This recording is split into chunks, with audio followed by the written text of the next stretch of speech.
안녕하세요. 서울신문 문화부 이슬기 기자입니다.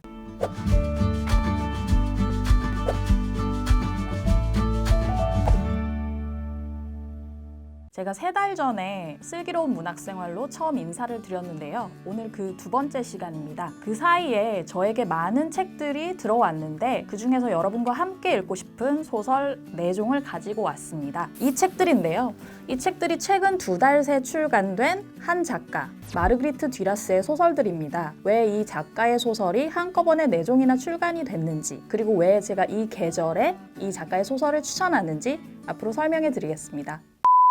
먼저 마르그리트 듀라스라는 작가를 소개해 드릴게요. 프랑스의 여성 작가고요. 1914년 베트남 지아딘에서 태어나서 유년 시절을 보냈고 1933년 프랑스로 귀국을 합니다. 대학에서 정치학과 법학을 공부했고요. 1943년 듀라스라는 필명으로 첫 소설 철면피드를 출간합니다. 우리들에게는 대표작 연인이라는 소설로 잘 알려져 있는데요. 이 장자크 아노 감독의 동명의 영화로 알려진 스토리의 원작 소설가고요. 뿐만 아니라 이 듀라스라는 작가를 기억하실 때 여러분들은 누보로망이라는 단어를 떠올리셔야 합니다. 이 작가가 1950년대 누보로망을 대표하는 작가이기 때문인데요. 자신의 머릿속에 떠오른 순간적인 생각이나 기억을 새로운 형식과 기교를 통해 표현하는 방식을 누보로망이라고 하고요. 이러한 계열의 대표적인 작가가 듀라스라고 할 수 있습니다. 그렇다면 왜 갑자기 듀라스의 소설이 2달 새 4종이나 나오게 된 걸까요? 이 소설들은 모두 다른 출판사의 다른 소설들입니다. 이들은 모두 재출간이라는 특징을 갖고 있습니다. 1980년대, 90년대에 초역 출간됐던 소설이 다시 한번 새 번역을 입혀서 출간된 건데요. 동네 서점에서는 이렇게 4종을 묶어서 세트 판매를 하기도 하더라고요. 먼저 문학동네에서 파란 눈 검은 머리가 나왔고요. 다음에 이어서 문학과 지성사의 여름밤 10시 반, 독립출판사인 녹색광선에서 타키니아의 작은 말들, 미디어 창비에서 여름빛까지 이렇게 4권이 나왔습니다. 이 소설들의 공통점은 듀라스의 작품이라는 것 말고도 여름을 배경으로 한 소설이라는 것이 있는데요. 아무래도 여름 시장을 공략하려고 7월 내지 8월에 중점적으로 출간을 했던 건데 서로 출판사에서 서로가 듀라스의 소설을 한꺼번에 낸다는 사실을 잘 몰랐다고 해요. 여름 시장을 맞춰서 내다 보니 이러한 일이 일어났다고 합니다. 그렇다면 왜 우리는 다시 듀라스를 주목하는 걸까요? 듀라스는 이미 90년대에 작고한 작가인데 지금에 와서 다시 한번 주목받는 이유에 대해 살펴보도록 하겠습니다. 요즘 출판 시장에서 여성 작가의 여성 서사가 주목받는 현실을 생각해보면 답이 나오는데요. 출판사들 입장에서 여성 작가의 여성 서사를 소개하고 싶은데 잘 알려지지 않은 작가를 소개하기에는 위험 부담이 있고, 그러나 듀라스 같은 경우는 여러분들도 잘 아시는 연인 같은 소설로 알려진 작가잖아요. 근데 1980년대, 90년대 출간이 됐다가 현재는 절판된 소설들이 많기 때문에 새로운 번역을 덧입혀서 이렇게 출판을 하게 된 겁니다. 또한 이 작가가 말하는 부재와 사랑, 고통과 기다림, 여성성과 동성애의 기묘한 결합 같은 부분이 현대적인 서사와도 굉장히 맞물려 있다는 특징이 있습니다. 그리고 이 작가의 개인적인 매력에 우리는 주목할 필요도 있을 것 같아요. 이 작가 같은 경우는 굉장히 현실 참여적인 생애를 살아왔는데요. 2차 세계대전 중에는 프랑스의 대통령을 지내기도 했던 미테랑과 함께 레지스탕스로 활약했고요. 1950년대에는 열렬한 공산주의자로서 현실 정치에 적극적으로 뛰어듭니다.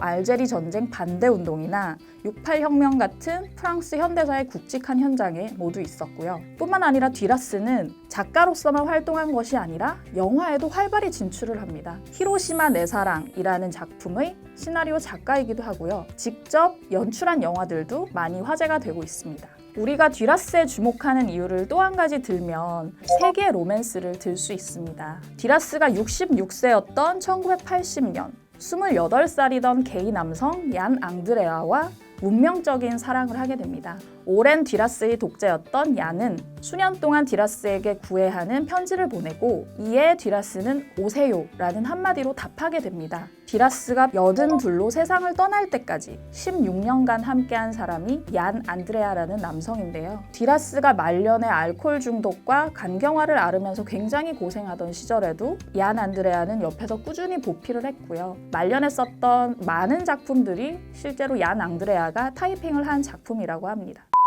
네, 그렇다면 이 네 종의 소설을 어떻게 읽을 것인가 읽는 포인트를 몇 가지 설명을 해드릴 건데요. 이 소설은 디라스의 생애의 전기와 후기로 나눠서 살펴볼 수 있을 것 같아요. 디라스 소설의 특징을 보면 전기 소설은 서사가 두드러지고 후기로 갈수록 언어적 실험을 가미하면서 어지러운 부분들이 많이 등장을 합니다. 시적 운율감이 있는 부분도 있고 연극적인 대사도 많이 등장하고요. 이를 염두에 두면서 읽으면 재밌을 것 같아요.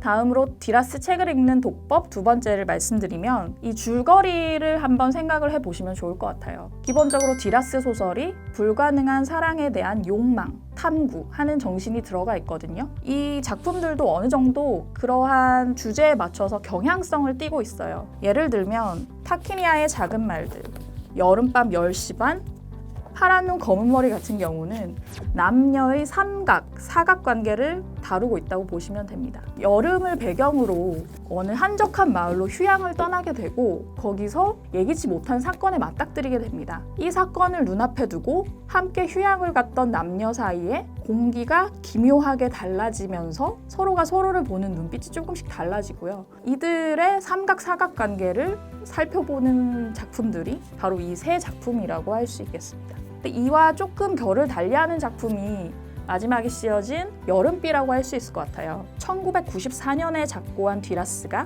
1990년에 쓴 작품인데요. 1988년 혼수 상태에 빠졌던 디라스가 4개월 만에 깨어나 극적으로 완성한 작품이라고 합니다. 이 작품 같은 경우는 원작이 동화예요.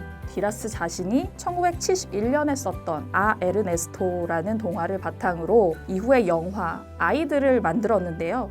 이를 다시 한번 확장해 쓴 소설이라고 할 수 있습니다. 나머지 세 종의 소설이 모두 어른들의 삼각, 사각관계, 치열한 연정을 그리고 있다면 이 작품은 파리의 소도시에 살며 정부 보조금으로 생계를 꾸리는 가족의 이야기인데요. 글을 읽을 줄 모르던 에르네스토라는 아이가 불현듯 글을 읽을 줄 알게 되면서 겪는 철학적 사유와 가족 간의 관계를 그린 작품입니다. 아이의 언어로 쓰여졌기 때문에 좀 두서가 없고 난해하며 문장이 툭툭 끊기는 오묘한 재미를 느끼게 하는 책입니다. 디라스 책을 읽는 포인트 세 번째는 아까 소개해드렸던 연인 얀 앙드레와의 관련성을 한번 생각해 보실 수 있을 것 같아요. 이들 중에 가장 먼저 출간됐던 타키니아의 작은 말들이라는 책은 이 책을 처음 보고 고등학생이었던 얀 앙드레아가 디라스와 사랑에 빠졌다고 합니다. 이 책을 보면서 디라스 소설에 매료된 얀 앙드레아는 이후 그녀의 소설들을 다 읽기 시작했고 필사를 시작했고